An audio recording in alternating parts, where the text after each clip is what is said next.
traditions that we inherited from Babylon through Constantine have us occasionally with a little plastic cup and a little round wafer in a church service having what is called communion.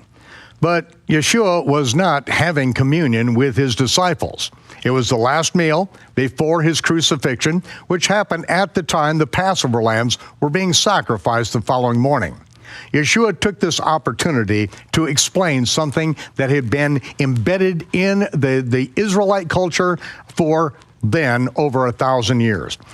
Melchizedek brought forth bread and wine to Abraham, and he blessed the Most High, saying, Baruch atah Yehovah, Eloheinu melech ha'olam, motzi lechem min ha'aretz.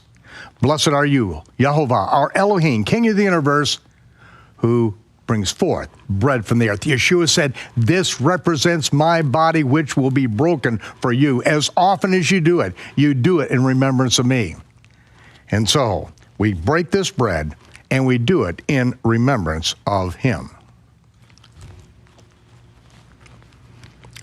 Likewise, Yeshua took the cup and he blessed the Most High with that blessing that Melchizedek blessed the Most High. Baruch atah Yehovah, Eloheinu melech ha'olam, borei pari hagafen. Blessed are you, Yehovah, our Elohim, the King of the universe, the creator of the fruit of the vine. Yeshua said, this represents my shed blood, which will be poured out for the remission of sin. I will not drink another drop of the fruit of the vine. You take my cup and divide it among yourselves, because I won't drink it until I drink it again with you in my Father's kingdom.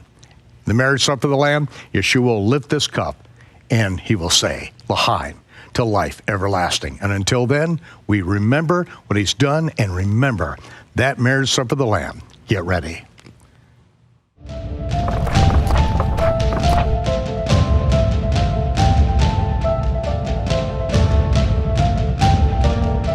After 38 years of work, I published the Chronological Gospels, the life and 70-week ministry of the Messiah. It was a result of putting the more than 300 individual incidents in the life and ministry of Yeshua in exact chronological order. It is only when things are in chronological order that we have cause and effect, that things make sense, that you understand why things are said, to whom they are said, why they are said, what goes on before, what happens afterwards is all part of the context of Yeshua's ministry in declaring the gospel of the kingdom. These are the words of Yeshua. These are his teachings, the prophet that we must hear and obey. And I wanted to have those words clarified, and I wanted to understand them in context.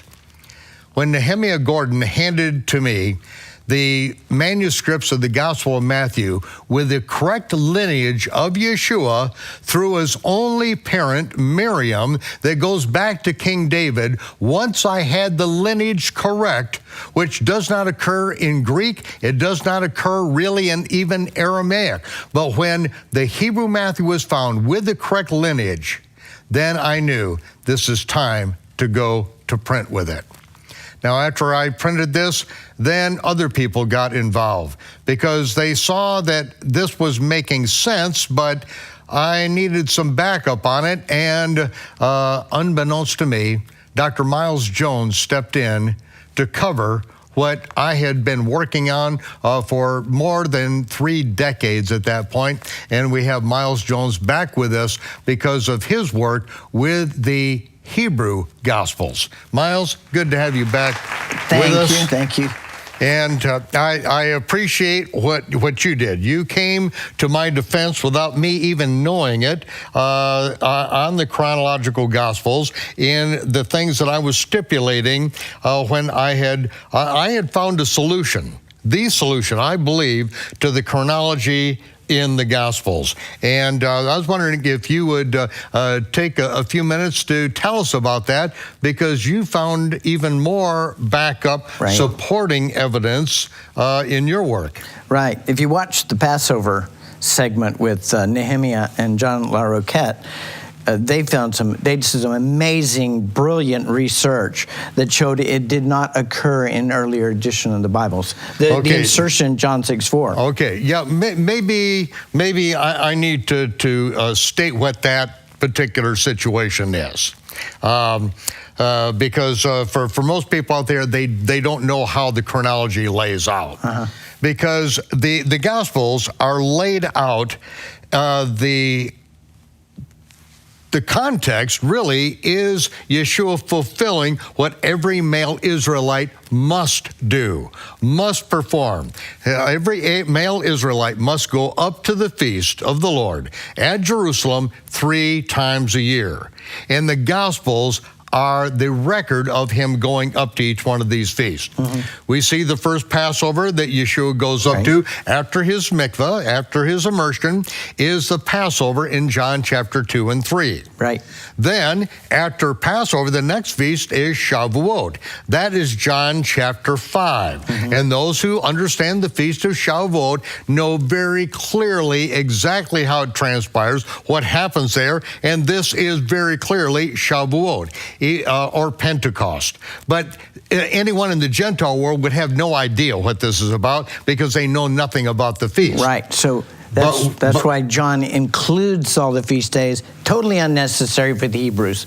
They don't need that. But the Greek readers, it's required for them to understand it. Right. But they don't know much about it, so they just simply got some things wrong in their... Right. But what we have is John 2 and 3, Passover. The next feast he goes up to in John 5 is the Feast of Shavuot. Then we have the next feast, which is the Feast of Sukkot in John chapter 7.